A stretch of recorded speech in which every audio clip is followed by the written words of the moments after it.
Os resgatados. Capítulo 19. O grande desapontamento. Era após era, a obra de Deus apresenta semelhança notável em grande movimento religioso de reforma. Os princípios de como o Senhor lida com as pessoas são sempre os mesmos. Os movimentos importantes do presente encontram paralelo nos do passado, e a experiência da Igreja em eras anteriores traz lições para o nosso tempo. Por meio de seu Espírito, Deus dirigiu seus servos na terra de maneira especial para fazer avançar a obra da salvação. Os seres humanos são instrumentos nas mãos de Deus. Ele dá a cada um luz suficiente para realizar a obra com a qual lhe incumbiu. Mas ninguém nunca teve plena compreensão dos propósitos divinos na obra em seu tempo. Os representantes de Deus não entendem por completo todos os aspectos da mensagem que proclamam em seu nome. Nem mesmo os profetas entendiam plenamente as revelações que o Senhor lhes havia confiado. O sentido sempre foi revelado aos poucos, de era em era. Pedro diz acerca da salvação: foi a respeito dessa salvação que os profetas que falaram da graça destinada a vocês investigaram e examinaram, procurando saber o tempo e as circunstâncias para os quais apontava o Espírito de Cristo que neles estava, quando lhes predisse os sofrimentos de Cristo e as glórias que se seguiriam àqueles sofrimentos. A eles foi revelado que estavam ministrando não para si próprios, mas para vocês.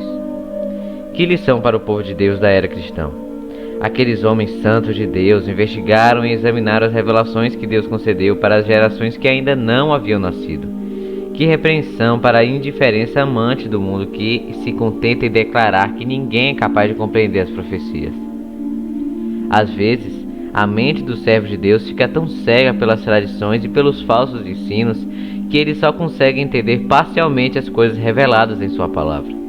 Mesmo quando o Salvador estava com os discípulos, estes acreditavam no conceito popular de que o Messias seria um príncipe terreno, que exaltaria Israel e o transformaria em um império universal. Não conseguiam compreender as palavras de Cristo que prediziam seu sofrimento e a sua morte. O tempo é chegado. Cristo tinha enviado os discípulos com a seguinte mensagem: o tempo é chegado, dizia ele. O reino de Deus está próximo. Arrependam-se e creiam nas boas novas. Essa mensagem estava baseada na profecia de Daniel 9. As 69 semanas se estenderiam até o ungido, o líder, e os discípulos aguardavam com expectativa a fundação do reino do Messias em Jerusalém para governar sobre o mundo inteiro. Eles pregavam a mensagem que Jesus lhes havia concedido, embora não compreendessem seu significado. Embora a proclamação deles estivesse baseada em Daniel 9:25, não viam no versículo seguinte que o ungido seria morto. Fixaram o coração na glória de um império terreno, e isso cegou o seu entendimento. No exato momento em que esperavam ver o seu Senhor subindo ao trono de Davi, eles testemunharam sua prisão, seus açoites, sua zombaria, condenação e crucificação. Que desespero e angústia oprimiram o coração daqueles discípulos. Cristo havia chegado no exato momento predito. Cada detalhe das Escrituras tinha se cumprido. A palavra e o Espírito de Deus confirmaram a comissão divina de seu Filho. Ainda assim, a mente dos discípulos foi obscurecida pela dúvida. Se Jesus realmente havia sido o Messias verdadeiro, por que eles afundaram em tamanho luto e desapontamento?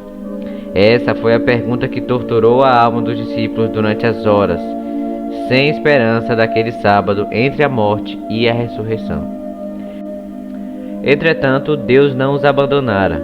Embora eu esteja morando nas trevas, o Senhor será a minha luz. Ele me fará sair para a luz, contemplarei a sua justiça. Malaquias 7, 8 e 9. A luz raia nas trevas para o íntegro, para quem é misericordioso, compassivo e justo. Salmo 112, 4. Transformarei as trevas em luz diante deles e tornarei retos os lugares acidentados. Essas são as coisas que farei, não os abandonarei. Isaías 42, 16.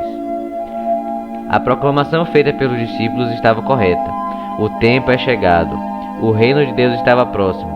Quando o tempo terminou, as 69 semanas que se estenderiam até o Messias ungido, Cristo havia recebido a unção do Espírito após ser batizado por João. O reino de Deus não era o império terreno como os discípulos haviam sido ensinados a crer. nem consistia naquele reino futuro e imoral no qual todos os governantes o adorarão e lhe obedecerão. Daniel 7:27. A expressão reino de Deus se refere tanto ao reino da graça quanto ao reino da glória. O apóstolo diz: assim, aproximemo-nos do trono da graça com toda a confiança, a fim de recebermos misericórdia e encontrarmos graça. Hebreus 4:16. A existência de um trono subtende à existência de um reino. Cristo usa a expressão reino dos céus para designar a obra da graça no coração humano. Assim, o trono da glória representa o reino da glória. Esse reino ainda é futuro, só será fundado após a segunda vinda de Cristo. Quando o Salvador entregou a própria vida e clamou: está consumado, confirmou a promessa de salvação feita ao casal pecador no Éden. O reino da graça, que existira até então pela promessa de Deus, foi fundado. Assim, a morte de Cristo, o acontecimento que os discípulos enxergavam como a destruição da esperança deles, na verdade, estava garantindo essa esperança para sempre. Embora tenha ocasionado um desapontamento cruel, foi a prova que sua crença estava correta. O evento que os encheu de desespero abriu a porta de esperança para todos os fiéis de Deus em todas as eras. Misturado ao ouro puro do amor dos discípulos por Jesus, se encontrava o metal barato de ambições egoístas. A atenção deles estava fixada no trono, na coroa e na glória. O orgulho em seu coração e a sede por glória mundana impediram que entendesse as palavras do Salvador, que lhes revelava a natureza verdadeira de seu reino e apontava para a sua morte. Esses erros resultaram na provação que Deus permitiu para corrigi-los. O Senhor confiaria aos discípulos o evangelho glorioso de seu Cristo ressurreto. A fim de prepará-los para essa obra, permitiu essa experiência que pareceu tão amarga. Após a ressurreição, Jesus apareceu aos discípulos no caminho para Emaús e explicou-lhes o que constava a respeito dele em todas as Escrituras. Queria alicerçar a fé deles na palavra profética confirmada, não só por meio de seu testemunho pessoal, mas também pelas profecias do Antigo Testamento. E como primeiro passo para lhes dar esse conhecimento, Jesus direcionou a atenção dos discípulos para Moisés e todos os profetas do Antigo Testamento. Do desespero à certeza. De uma maneira mais completa do que nunca, os discípulos acharam aquele sobre quem Moisés escreveu na lei e a respeito de quem os profetas também escreveram. João 1,45. Certeza e fé límpida substituíram a incerteza e o desespero. Passaram pela provação mais profunda possível para eles e viram como a palavra de Deus havia se cumprido de maneira triunfante. Depois disso, o que poderia abalar sua fé? Em sua mais profunda tristeza, foram firmemente encorajados e encontraram esperança que era como âncora da alma, firme e segura. O Senhor diz: o meu povo jamais será envergonhado. O choro pode persistir uma noite, mas de manhã irrompe a alegria. No dia da ressurreição, esses discípulos encontraram o Salvador e o coração deles ardeu enquanto ouviam suas palavras. Antes de sua ascensão, Jesus os instruiu: vão pelo mundo todo e preguem o Evangelho a todas as pessoas, acrescentando: e eu estarei sempre com vocês. No dia do Pentecostes, o Consolador prometido veio e o coração dos fiéis vibrou com a presença vívida do Senhor, que havia ascendido ao céu. A mensagem dos discípulos e a mensagem de 1844. A experiência dos discípulos na segunda vinda de Cristo encontra uma contraparte na experiência daqueles que anunciaram sua segunda vinda. Assim como os discípulos pregaram: o tempo é chegado, o reino de Deus está próximo, Miller e seus companheiros proclamaram que o último período profético da Bíblia estava prestes a terminar, que o juízo logo aconteceria e que o reino eterno seria fundado depressa. A pregação de discípulos acerca do tempo era baseada nas 70 semanas de Daniel 9. A mensagem que Miller e seus companheiros proclamavam anunciava o fim das 2.300 tardes e manhãs de Daniel 8,14, das quais as 70 semanas faziam parte. A pregação de ambas era baseada em uma parte diferente do mesmo período profético. Assim como os primeiros discípulos, Guilherme Miller e seus companheiros não entendiam totalmente a mensagem que transmitiam. Erros profundamente enraizados na igreja impediram que interpretassem de forma correta um aspecto importante da profecia.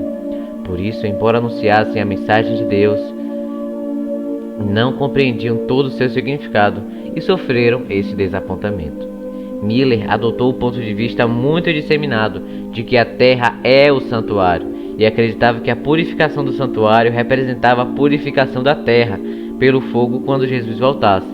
Logo, concluiu que o fim das 2.300 tardes e manhãs revelaria o tempo do segundo advento. A purificação do santuário era o último rito que o sumo sacerdote realizava no ciclo anual de adoração. Consistia na obra de fechamento da expiação, a retirada ou afastamento dos pecados de Israel. Ilustrava de antemão a obra final de nosso sumo sacerdote, removendo ou apagando os pecados do seu povo, os quais estão registrados nos livros celestiais. Esse serviço envolve investigação, uma obra de juízo, e ocorre logo antes da vinda de Cristo nas nuvens do céu, pois, quando ele vier, todos os casos já estarão decididos. Eis que venho em breve, a minha recompensa está comigo, e eu retribuirei a cada um de acordo com o que fez. Essa é a obra de juízo que a primeira mensagem angélica de Apocalipse 14:7 anuncia. Temam a Deus e glorifiquem-no, pois chegou a hora do seu juízo. Aqueles que proclamaram essa advertência deram a mensagem correta no tempo certo. Assim como os discípulos estavam equivocados quanto ao reino que seria fundado ao fim das 70 semanas, os adventistas erraram quanto aos acontecimentos que ocorreriam ao fim das 2.300 tardes e manhãs. Nos dois casos, erros populares cegaram a mente à verdade. Ambos os grupos cumpriram a vontade de Deus ao entregarem a mensagem que ele havia concedido, e ambos sofreram desapontamento por não compreenderem totalmente a mensagem. No entanto, o Senhor cumpriu sua vontade, ao permitir que a advertência do juízo fosse proferida dessa maneira. Em seu plano, a mensagem seria uma prova para purificar a igreja. Os corações estavam fixados nesse mundo ou em Cristo e no céu. Estavam prontos para se afastar de suas ambições mundanas e receber com alegria o advento do Senhor? O desapontamento também provaria o coração daqueles que afirmavam ter aceitado a advertência. Abririam mão apressadamente de sua experiência e deixariam de lado a confiança na palavra de Deus quando fossem chamados a suportar o escárnio do mundo e o teste da tardança e do desapontamento? Por não terem entendido de imediato o agir de Deus, rejeitariam as verdades que o testemunho claro de sua palavra sustentava? Essa prova lhes ensinaria o perigo de aceitar interpretações humanas, em vez de fazer da Bíblia a sua própria intérprete. Levaria os filhos da fé a um estudo mais minucioso da palavra, a examinar os fundamentos de sua fé com mais cautela e a rejeitar tudo que não estivesse baseado nas Escrituras, por mais aceito que fosse pelo mundo cristão. As coisas que pareciam escuras na hora da prova, depois se tornariam claras. A despeito do sofrimento que resultou de seus erros, eles apresentariam, por meio de sua abençoada experiência, que o Senhor é cheio de compaixão e misericórdia, e todos os seus caminhos são amor e fidelidade para com os que cumprem os preceitos da sua aliança. Salmos 25:10.